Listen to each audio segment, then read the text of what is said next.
I need everyone to stop being stupid.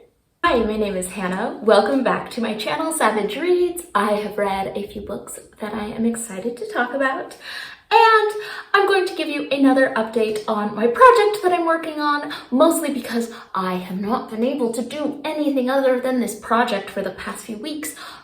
I fall asleep at night thinking about stitches that I want to do. I have not been able to let it go, so I wanted to show you what I've got so far, and I'm getting close. I am spending so much money on thread. I keep having to go buy more embroidery floss every week or so, but I'm hoping that I'm done purchasing embroidery floss, that this was the last bit. So let me show you what I've got.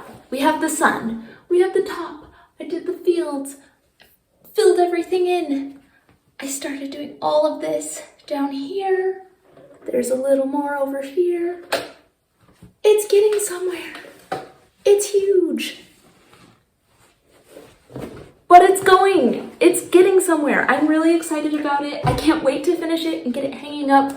And hopefully it turns out how I want it to when it's all hanging up, but I'm really excited about it. But let's just jump into the books that I've read. So the first book I want to talk about was a recommendation from Kim at Middle of the Book March. So I will make sure to link her channel down below. And I picked up Idaho by Emily Ruskovich.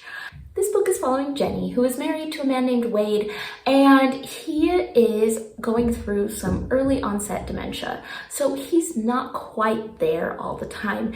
And the way that he's treating her maybe isn't so great, but it's not necessarily his fault. It's his rapidly changing mind. But there is also a tragedy that happened in Wade's past with his first wife and daughters, and Jenny is left feeling like she is the only keeper of these memories. And so it jumps back and forth with different timelines. We see what happened in the past. We see Jenny, what is going on in her life with Wade, and if she's going to be okay. And I thought that it was going to be a bit more of a murder mystery thriller. There is an element of murder mystery, I suppose, because you aren't just told what happened right away. You are uncovering it piece by piece as you go through the story, but it doesn't really feel like a whodunit. If you are reading this hoping for a thriller, I think you're going to end up being disappointed. It's more, here is this horrible crime or tragedy that happened, and these are the pieces of what is left after. And so my initial thought was to just stare at the book for a while and try to decide if it was good or not. I could not figure it out.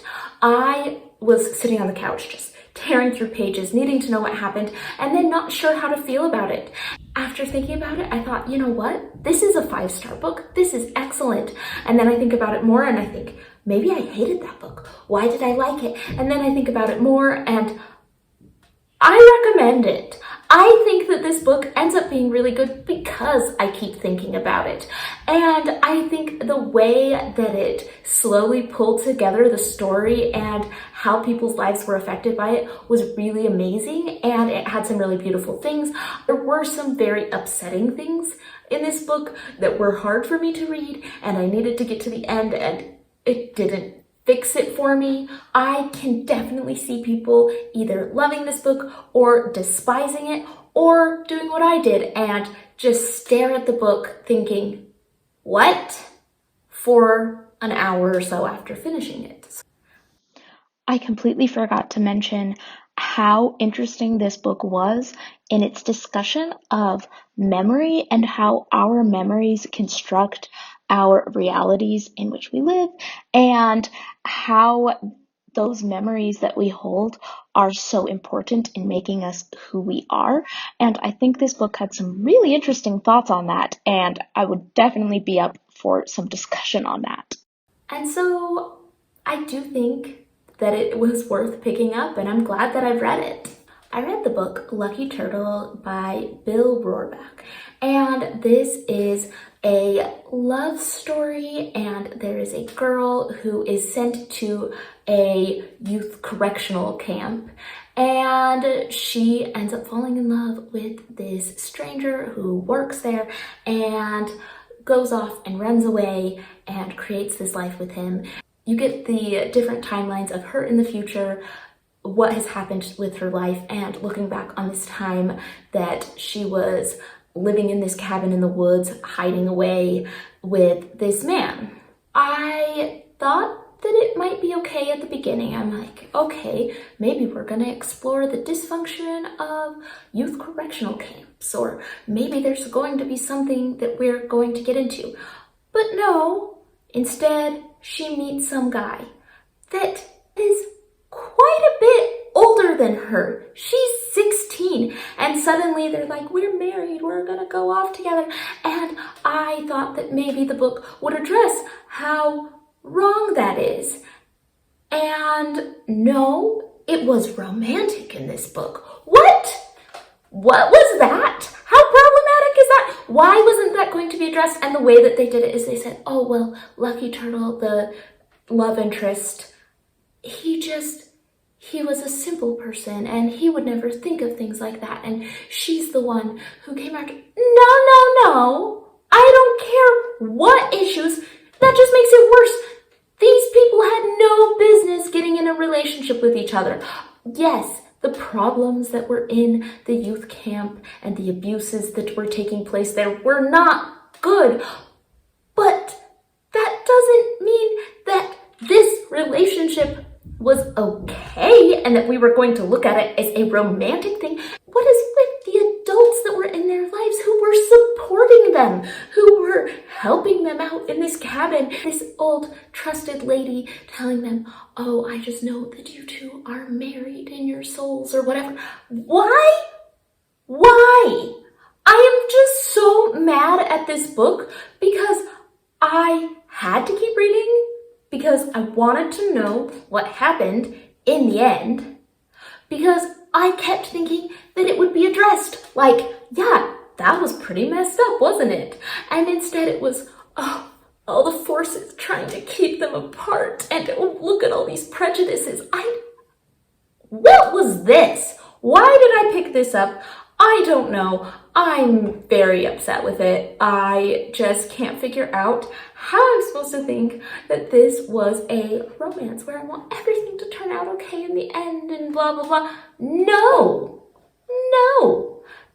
I'm sorry, but a 16-year-old who is actually a prisoner in a camp, having her go off with a 20-something-year-old to live in a cabin in the woods because, oh, this is what's supposed to happen.